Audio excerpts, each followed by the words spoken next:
7 سال کے بعد بیٹا باپ کے ساتھ تو سوئے، ماں کے ساتھ ایک بستر پہ نہیں سوئے گا. بیٹی ماں کے ساتھ تو سوئے گی، باپ کے ساتھ ایک بستر پہ نہیں سوئے گی. بات آ رہی ہے سمجھ میں؟ اسی طرح بیٹی جب 9 سال کی ہو جائے، یہ خوب اچھی طرح مسائل سمجھ لو، اس میں آپ مجھے فنڈامنٹلسٹ کہو، دقیانوس کہو، جو مرضی کہہ دو، میں اللہ کا حکم آپ کو سنا رہا ہوں، عمل کرنا ہے کرو، نہیں کرنا ہے تو جیسے چل رہے ہو چلتے رہو، ہم سے سوال نہیں ہوگا. بہت بے احتیاطیاں ہوتی ہیں. ہم لوگ ہندو نہیں ہیں، عیسائی نہیں ہیں. مسلمان بننا ہے تو تمیز سے بنو بھائی، نہیں بننا ہے تو پھر انگریزوں کے کلچر کو فالو کرو، وہ بہت ایڈوانس جا رہے ہیں آج کل. بار بار کہتا ہوں، یہ کیا نہ ادھر کے نہ ادھر کے. تو جب بیٹی 9 سال کی ہو جائے، بیٹی 9 سال، تو باپ پر یہ احتیاط لازم ہے کہ وہ اس کو پیار کرنے میں احتیاط سے کام لے. بہتر یہ ہے کہ اپنی باڈی کو اس کی باڈی سے دور رکھے. پیار کرنا ہو سر پہ ہاتھ رکھے، بیٹی سر پہ پیار کرے، گالوں پہ یا ہونٹ پہ پیار نہ کرے. 9 سال کی بچی احتیاط کرے اس سے، یہ احتیاط کی عمر ہے. اور جب بالغ ہو جائے پھر تو ہرگز اس کی اجازت نہیں ہے. کیونکہ مسئلہ یہ ہے کہ باپ اگر بیٹی کو اس طرح سے پیار کرے اور خدا نخواستہ باپ کے دل میں شہوت پیدا ہو گئی، اور اس کی کچھ تفصیل ہے، یہ خود سے فیصلہ نہ کریں، مفتی سے، کسی مفتی کے سامنے پوری صورتحال رکھیں. تو اگر یہ شہوت پیدا ہو جائے تو اس بیٹی کی ماں اس باپ پر ہمیشہ کے لیے حرام ہو جاتی ہے. شریعت میں جو سیکچول ریلیشن ہے وہ ایک وقت میں ایک عورت کے ساتھ ہو سکتا ہے. ماں سے ہو گیا تو بیٹی سے نہیں ہو سکتا، بیٹی سے ہو گیا تو ماں سے نہیں ہو سکتا. ایسی اجازت نہیں ہے کہ ادھر بھی اور ادھر بھی، نہ نہ نہ نہ. سوتیلی بیٹی جو ہے نا، قرآن نے کیا کہا ہے کہ جب کسی عورت سے نکاح ہوا تمہارا اور نکاح کے بعد اس عورت سے تمہارا سیکچول ریلیشن قائم ہو گیا تو اس عورت کی بیٹی تم پر ہمیشہ کے لیے حرام ہو گئی. اب اس بیٹی سے کبھی بھی قیامت تک کے لیے نکاح نہیں ہو سکتا. اگر وہ ریلیشن قائم نہیں ہوا اور ریلیشن قائم ہونے سے پہلے طلاق ہو گئی تو بیٹی سے شادی ہو سکتی ہے. قرآن کی اس آیت سے فقہاء نے، امام ابو حنیفہ نے اور ان کے شاگردوں نے اور بہت سارے تابعین نے استدلال کیا ہے کہ اسلام میں ایک وقت میں جس عورت سے ریلیشن ہوا اس کی ماں سے، اس کی بیٹی سے ریلیشن نہیں ہو سکتا. نہ حلال، اور حرام تو ویسے ہی حرام ہے، حلال ریلیشن بھی نہیں اب ہو سکتا. کسی عورت سے جب ریلیشن ہو گیا تو بیٹی سے اب حلال شادی بھی نہیں ہو سکتی، قرآن نے منع کر دیا. کسی عورت سے اگر خدا نخواستہ زنا ہو گیا، اب اس عورت سے تو شادی ہو سکتی ہے، اس کی ماں سے یا اس کی بیٹی سے شادی نہیں ہو سکتی. خوب سمجھ لیں یہ مسئلہ اچھی طرح سے. اسی طرح یاد رکھو کہ اگر داماد نے خدا نخواستہ بہو کے سسر کے ساس کے ساتھ، داماد اور ساس میں کوئی ریلیشن ہوا سیکچول، کس میں؟ داماد میں اور ساس میں، تو یہ جو ساس کی بیٹی ہے یہ اس پر ہمیشہ کے لیے حرام ہو جائے گی. اسی طرح بہو میں اور سسر میں ہو گیا تو یہ بہو اپنے شوہر پہ ہمیشہ کے لیے حرام ہو جائے گی. بات آ رہی ہے سمجھ میں؟ اگر کہیں ایسا ہوا ہو تو خود سے فتویٰ نہ دے دیں، کسی مفتی کے سامنے باقاعدہ رکھیں. بعض لوگ خود مفتی بنتے ہیں. اس میں کچھ ڈیٹیل ہے مزید، وہ میں ڈیٹیل اگر بتاؤں گا تو بہت لمبی بات ہو جائے گی. تو کسی کے ساتھ ایسا خدا نخواستہ ہوا ہو تو خود سے فیصلہ نہ کرے، کسی مفتی کے سامنے پوری، کیونکہ کچھ شرطیں ہیں. تو میں ڈیٹیل میں نہیں جا رہا، میں صرف آپ کو مسئلے کی حساسیت بتا رہا ہوں کہ احتیاط، بولو بھائی، ضروری ہے. کن رشتوں سے احتیاط ضروری؟ سگی بیٹی سے احتیاط ضروری، بیٹے کا اپنی ماں سے احتیاط ضروری، ساس سے احتیاط ضروری، داماد سے احتیاط ضروری. یہ وہ رشتے ہیں. سوتیلی بیٹی سے احتیاط ضروری. کسی عورت سے آپ نے شادی کی، اس کی بیٹی آپ کی محرم ہے، لیکن اگر اس سوتیلی بیٹی سے سیکچول ریلیشن ہو گیا تو وہ بیٹی تو حرام تھی، اس کی ماں بھی ہمیشہ کے لیے حرام ہو گئی. ایسے واقعات آتے ہیں. کسی خاتون سے نکاح کیا، اس کی بیٹی بھی ہے، اب بیٹی سے سر کی مالش کروا رہے ہیں, بیٹی سے پاؤں دبوا رہے ہیں. یہ کیا بے شرمی ہے بھائی.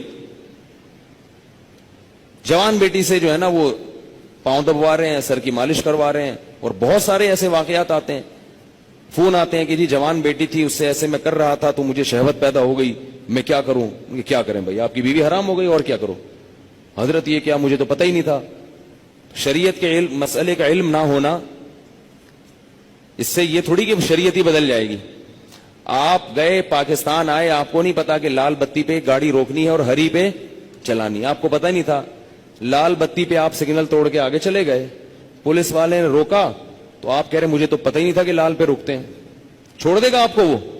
تو اسی طرح اللہ بھی نہیں چھوڑتے کہ پتہ ہی کوئی نہیں, آپ کو پتہ ہی نہیں تھا آپ کو. تو یہ خوب سمجھ لیں, ان رشتوں میں احتیاط کی بہت سخت ضرورت ہے. اسلام پاکیزہ نظام بنانا چاہتا ہے. بہو گھر میں آئی ہے تو سسر کے لیے وہ بیٹیوں کی طرح ہے. جب بھی اس پہ نگاہ ڈالے, کیسی نگاہ ڈلے گی, بیٹی جیسی. اور اس کو ہاتھ نہ لگائے. پیار کرنا ہے بہو کو, سر پہ ہاتھ رکھے. سمجھ رہے ہیں؟ نہیں سمجھ میں آ رہی نا, کیا کریں. بہو کو پیار کرنا ہے تو کیا کرنا ہے, سر پہ ہاتھ رکھنا ہے بس. بیٹیوں کی طرح بس سر پہ ہاتھ رکھا بس. کیسے بے شرمی کے واقعات آ رہے ہیں. خواتین بتاتی ہیں, سسر صاحب آ رہے ہیں, وہ خواتین, کئی خاتون آئی ہیں بہو امریکہ سے, سسر صاحب ایئرپورٹ پہ لینے پہنچے ہوئے اور گلے مل رہے ہیں اس سے. بہو کو تکلیف ہو رہی ہے, اس کو شرم آ رہی ہے کہ ہمارے سسر کیا کر رہے ہیں.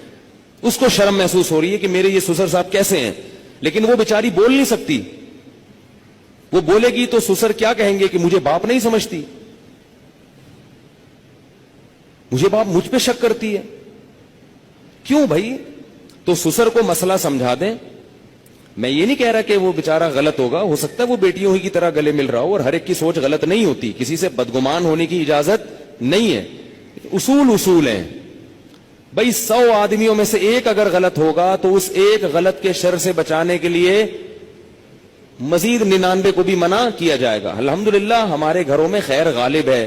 سسر بہو کو بیٹیاں کی طرح سمجھتے ہیں, بہویں سسر کو باپ کی طرح سمجھتی ہیں. ہمارے معاشرے میں ابھی شر کا عنصر کم ہے, خیر اس معاملے میں الحمدللہ غالب ہے. مگر یہ غالب ہی رہے تو اچھا ہے. اگر یہ بے احتیاطیاں ہوئیں تو خیر کم ہو جائے گی اور شر غالب آ جائے.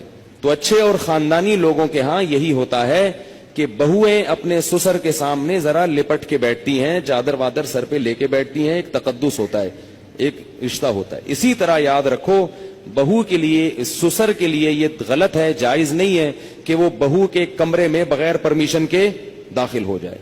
یہ بھی ہوتا ہے. سسر صاحب کیا کرتے ہیں, شادی ہوئی ہے, دروازہ کھول کے بہو کے کمرے میں گھس گئے. وہ بیچاری کس حال میں بیٹھی ہوئی ہے, کس حال میں لیٹی ہوئی, اور اس کو غصہ آتا ہے تو کہتے ہیں میں باپ ہوں, میں بھی پرمیشن لے کے آؤں. تو حیا بھی کوئی چیز ہوتی ہے. تو جوان بیٹی کے کمرے میں باپ کو اس طرح نہیں گھسنا چاہیے. بیٹی کا بھی باپ سے کوئی حیا تو ہوتی ہے نا. تو اس لیے ان چیزوں میں احتیاط برتو. ہم کسی پہ الزام نہیں لگا رہے, کسی پہ شک نہیں کر رہے, یہ سارے کیسز ہو رہے ہیں. ایک صاحب کہتے ہیں کہ میرے والد صاحب نے میری بیوی کے لیے چوڑیاں لاتے ہیں تو میری بیوی کا ہاتھ پکڑ کے اس کے ہاتھ میں چوڑیاں ڈال رہے ہیں. وہ صاحب کہہ رہے ہیں مجھے اچھا نہیں لگ رہا کہ میرے ابا میری بیوی کے ساتھ ایسا کیوں کر رہے ہیں. اس کو غیرت آ رہی ہے بیٹے کو کہ یار یہ ابا کیا کر رہے ہیں. کہہ رہے لیکن ابا کو بولو تو ابا کیا کہیں گے, مجھ پہ شک کر رہا ہے, مجھ پہ شک کرتے ہو, میں کوئی برا آدمی ہوں, میں کوئی ایسا ہوں. تو بھائی شکوت کی بات نہیں ہے. ابا کو بتا دو, ابا آپ بہت اچھے ہیں, بہت اچھے ہیں, لیکن آپ کو شریعت نے اس کی اجازت نہیں دی ہے کیونکہ اس سے شر پھیل سکتا ہے. سعودی عرب کے مفتی اعظم جو سابق تھے, بڑے پرہیزگار عالم تھے, ان کا یہ فتویٰ تھا کہ اگر ساس جوان ہو اور داماد بھی جوان ہو تو ساس کو چاہیے کہ داماد سے پردہ کرے. بہتر ہے, واجب تو نہیں ہے لیکن بہتر ہے. اسی طرح اگر سسر بالکل جوان ہو اور بہو بھی بالکل جوان ہو تو بہو کو چاہیے کہ وہ سسر سے اس زمانے میں پردہ کرے. تو ہم یہ تو نہیں کہہ رہے کہ پردہ کرے, ہم تو آسانی دے رہے ہیں. پردہ نہیں بھی کرتی تو کم از کم احتیاط لازمی کرے. یہ تو وہ رشتے ہیں جو اللہ نے حرام کر دیے. اور دیور کیا ہے, وہ تو موت ہے بھائی, حدیث میں آتا ہے.